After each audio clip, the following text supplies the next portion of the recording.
Well, you know, Patty Ann, with Election Day fast approaching, there's some growing concerns in some quarters about the security of online voting. You know, more than 24 states have some type of online system in place, either to vote directly or online with absentee ballots or using online to send in email votes. But experts are warning that online voting can be vulnerable to cyber attacks. Voting can be as easy as a click of the mouse, but is it secure? 26 states and the District of Columbia now allow some form of online voting, from casting your vote online to sending an email.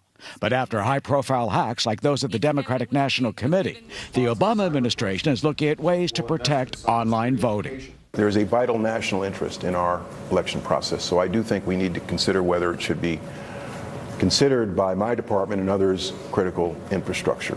Once you have something on the internet, you're telling the world, please come hack me.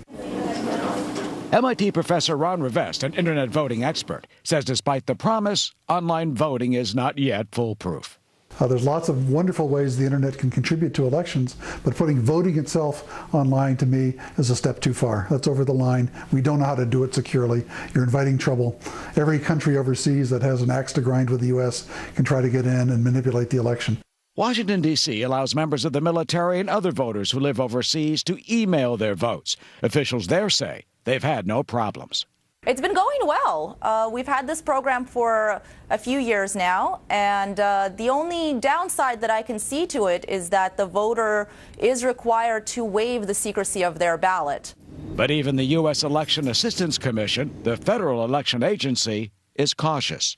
We're not at the point now where we can use the internet to cast ballots securely, safely, and simply.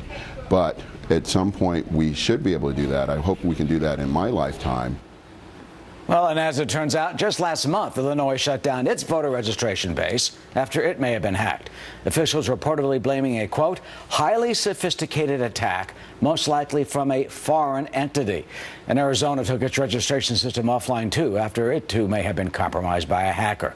All this as the Department of Homeland Security this week announced that it will provide federal help to state and local boards of elections across the country to protect them from being hacked, possibly in November.